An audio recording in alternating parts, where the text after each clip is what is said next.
suis en présence de Patrick Lorenz, le make-up artiste senior de Estée Lauder. Bonjour à toutes. Donc aujourd'hui, on va parler du regard. Bien entendu, ça passe par les sourcils et le maquillage des yeux. Exactement, le sourcil c'est très important. On dit que le sourcil c'est le chapeau de l'œil et ça a vraiment une influence d'abord pour l'ouverture du regard, pour même morphologiquement, c'est pas une question d'âge, mais quand les paupières commencent à être un petit peu lourdes, ça fait vraiment presque un lifting des paupières. Et c'est une technique qui est assez simple que je vais vous montrer.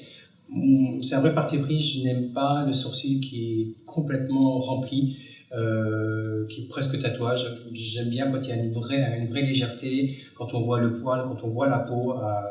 Voilà. Donc je vais vous montrer comment on fait ça.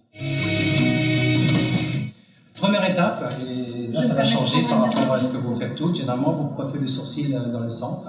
Moi ce que je vais faire, c'est que je vais coiffer le sourcil vers le bas. Ah bon? Oui, et tu vas regarder dans le miroir, un sourcil. Vous le choisissez toujours dans la teinte du sourcil, voire un petit peu plus clair. Je bloque le sourcil et je vais dessiner uniquement la ligne ici supérieure du sourcil. Tu sens comme j'appuie, je frôle vraiment la peau.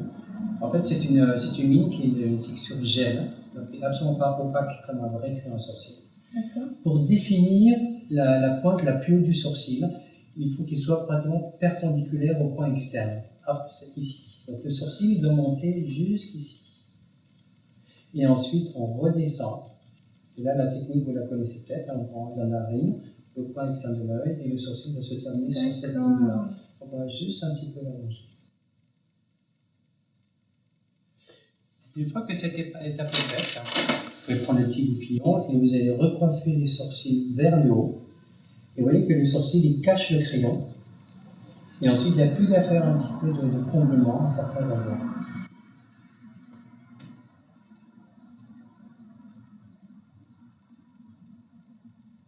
Donc tu vois, Elisa, on voit que c'est du poil, on voit qu'il y a la peau qui est là. Et on n'a pas le ça de structure sans exagération. C'est vrai. Et c'est quelques coups de crayon, mais vraiment... Est-ce que tu as envie d'essayer? Ah oui, j'ai bien envie. Allez. Tu coifes vers le bas. Très bien. Donc souviens-toi, tu vas travailler que la ligne supérieure. D'accord. Souviens-toi, tu prends... des fois, tu peux te faire un petit repère. Hein. Coin externe de l'œil, tu sais que la pointe la plus haute, elle est là. Tu vois que la tienne, elle est un petit peu plus allée à l'intérieur.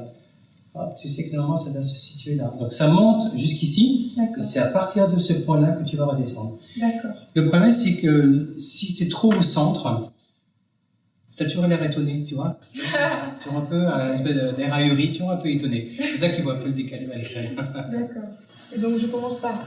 Et tu appuies très peu. Tu effleures la peau. Hein. D'accord. Pour l'instant, tu fais que la ligne. Le comblement, on le fera après.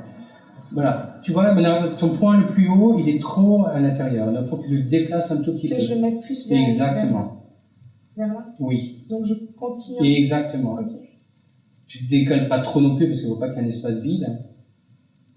Ouais. Voilà. Je crois qu'il est bien. Et là, je redescends. Et c'est là, je redescends. Et tu allonges un tout petit peu.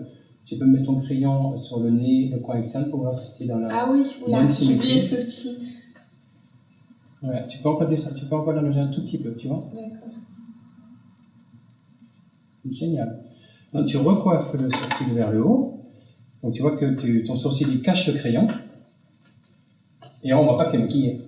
Et ensuite tu fais du comblement. Tu vois les zones qui sont... surtout pour les femmes qui ont un peu trop épilé les sourcils, des fois il y a des trous. Faut que j'en fasse en dessous. Un petit peu en dessous, oui.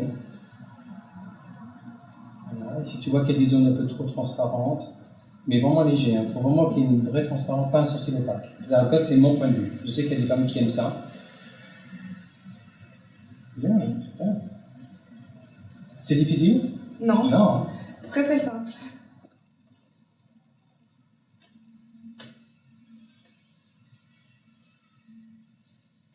Discipliner un petit peu le sourcil, c'est un tout petit mascara avec toi, une toute petite brosse qui va permettre justement de fixer le sourcil.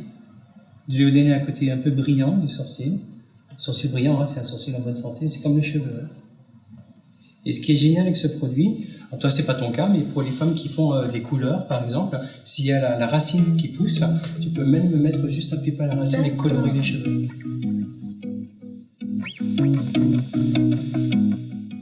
Et on va commencer le maquillage des yeux. Je voulais qu'on parle de palette 5 couleurs parce que j'ai remarqué, en tout cas moi c'est mon cas, que beaucoup d'entre nous achetons une palette 5 couleurs mais n'en utilisons que 2 ou vraiment 3 si on se lance. Et donc je voulais savoir comment utiliser une palette 5 couleurs. Alors c'est vrai Vanessa, souvent c'est des impulsions d'achat parce que d'abord c'est vrai qu'une palette, d'abord c'est super joli. Et alors il y a deux façons d'utiliser une palette. Effectivement on peut utiliser qu'une ou 2 couleurs. Alors par exemple chez Estée Lauder on a une technique, c'est pour un maquillage super naturel, on utilise la couleur 1, 2, 3. D'accord. Si on veut aller dans un maquillage un peu plus sophistiqué, on utilise la 2, 3, 4. Et si on veut vraiment le maximum, c'est 1, 2, 3. D'accord. Mais on peut utiliser également les 5 couleurs. Donc je vais vous montrer comment utiliser les 5 couleurs sur une paupière. D'accord? Ça va, Storm. Ok. C'est très belle d'ailleurs. Je vais vous montrer comment on va utiliser cette palette 5 couleurs, mais moi j'aime bien, contrairement à vous, j'aime bien commencer par la teinte la plus foncée. Pour une règle simple, c'est qu'il y aura moins de temps d'estompage et de dégradé quand on commence par le foncé. Donc, je vais prendre le plus foncé, le noir. Toujours pareil, on écrase dans les miroirs pour bien, et ça c'est extrêmement important, surtout quand vous utilisez des couleurs foncées comme le noir, le bleu, le violet. Si vous ne faites pas pénétrer les pigments à l'intérieur du poil, quand vous allez commencer l'application, tout va partir sur les cernes. Oui. D'accord? Donc, comme pour la technique du blush, il faut que le pigment soit bien au centre. Donc, première étape, je te laisse regarder bien en face de toi. Ouvre les yeux ouverts. D'accord. Voilà. Et en fait, on va juste dessiner cette partie-là. On va suivre la forme de l'os, tout ça? Oui, dans le creux. Exactement. Alors c'est ce qu'on appelle, peut-être vous avez vu ça dans les magazines ou sur les tutos, c'est ce qu'on appelle la banane, parce que ça a une forme un peu courbée.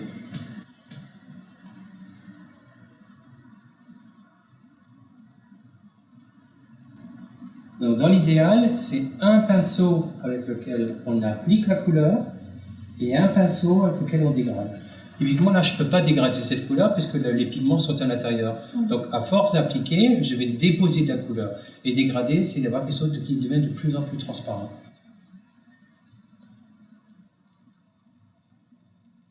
Là, je reprends un pinceau propre. Voilà. Et là, je dégrade. Alors, dégrader, ça veut dire quoi? Si je fais le dégradé au ralenti, tu vois, c'est je prends la couleur et je la monte. Je prends la couleur et je la monte. Je prends la couleur et je la monte. Et ça donne ça.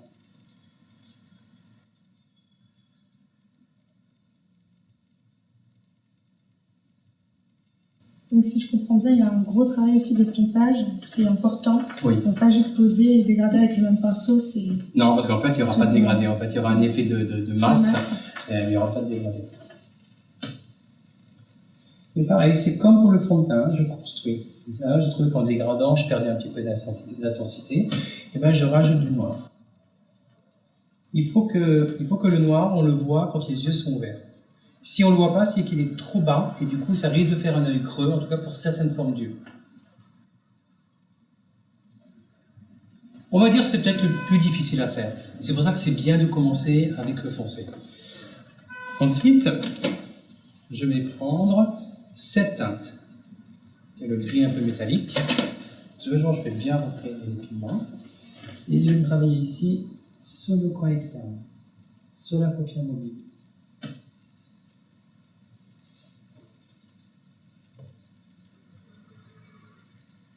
Il donne un très bel effet métallique. Ensuite, je prends la plus claire, le gris clair. Je travaille plus dans le coin interne ici. Regarde le niveau dessus. Ah oui, ouais. Il y a presque un effet un peu argent sur ça. Très bien. On dirait un peu les reflets de l'eau la nuit. Ouais, c'est beau. Quand il y a la lune, le petit reflet qu'il y a sur la lune. Là, je vais prendre cette teinte qui est un tout petit peu plus dorée. Et là, je vais donner une astuce. J'adore les astuces, j'adore. Si au départ, on n'est pas très à l'aise avec le dégradé, si le dégradé n'est pas très beau, en fait, ça va être un cache-misère. D'accord. C'est-à-dire que tu vas le passer juste ici, par-dessus. D'accord. D'abord, ça donne une très jolie dimension, tu vois, et c'est un cache-misère. Donc, si votre dégradé n'est pas très net, en tout cas les premières fois, la teinte la plus dorée et vous la passez juste ici. Voilà. Et dernière étape, la couleur la plus claire. Mais alors, souvent on le met ici comme un effet de barre. Moi j'aime pas. J'aime juste travailler sur la pointe la plus haute du sourcil ici. D'accord. Et je trouve que c'est aussi joli aussi à un moment donné de voir la peau en transparence. Et pas forcément d'avoir du maquillage sur toute la paupière. Juste comme ça ici.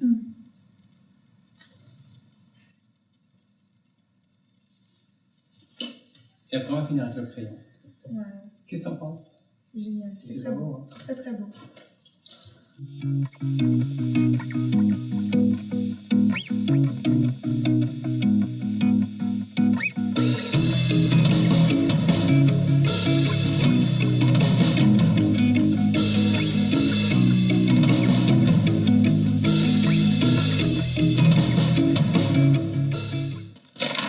Ensuite, je vais utiliser un crayon pour les yeux noir.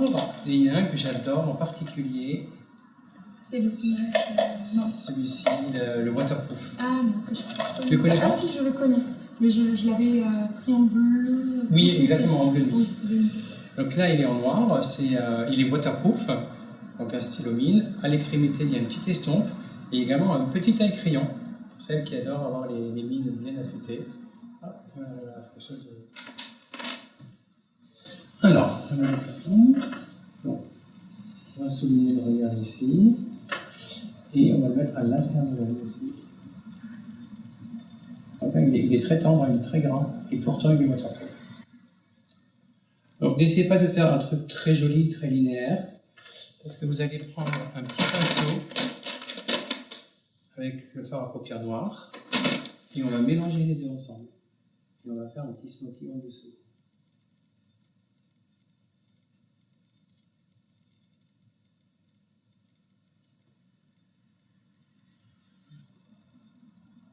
À l'extérieur et à l'intérieur, même dans les cils.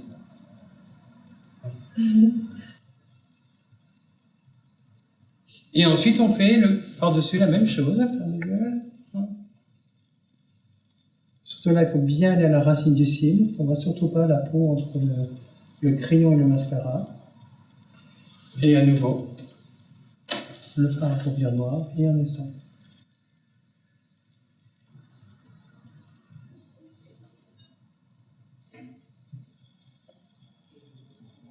J'adore tout simplement. Et croyez-moi qu'il m'a pas payé pour dire que j'aime. Mais vous aussi, après ça, vous voulez dire quoi? Donc là, mon mascara préféré, c'est Knockout. Parce que c'est un vrai super noir, très profond. Ce ne sont pas des poils, ce sont des petits picots, ce qui fait que ça sépare vraiment bien les cils. Et il donne une très belle courbe et une excellente longueur. Donc pour avoir des cils parfaits, ça se passe en 2 étapes. Il faut commencer par la racine du cil, un peu comme le coiffeur, hein, quand il fait un brushing, il commence par décoller la racine et ensuite il lisse les pointes. S'il fait que lisser les pointes, le cheveu est plat. Donc c'est exactement la même chose, il suffit de faire juste au départ des petites pressions, appuyez sur vous et vous faites juste des petites pressions comme ça. Si vous gardez le cou dans l'air, eh ben, du coup vous n'avez pas d'appui et c'est là où vous avez peur de mettre la brosse dans l'œil. Voilà, pour l'instant, je fais que décoller la racine.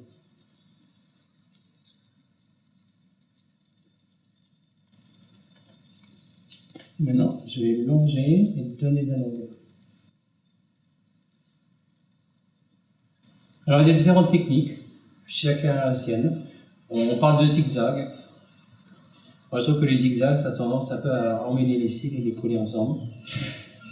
Je suis tout à fait d'accord. Moi, c'est bizarre, je passe mon mascara vers l'extérieur du cil. Ici, Oui, au-dessus. ça risque de faire un cil qui est plongeant.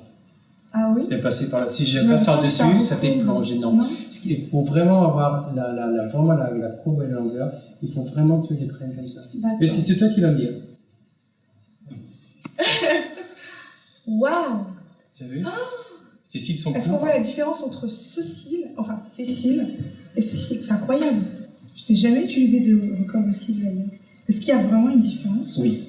Pour les femmes qui ont des cils vraiment raides et qui plongent vraiment le bas, c'est un excellent outil. Waouh, waouh, waouh, waouh. Wow. Ouais, hein, vous savez toutes comment utiliser une palette 5 couleurs. Je pense que le plus important, c'est amusez-vous, faites des jolies expériences. Et j'en suis persuadé que le résultat sera super joli. À très bientôt. Au revoir.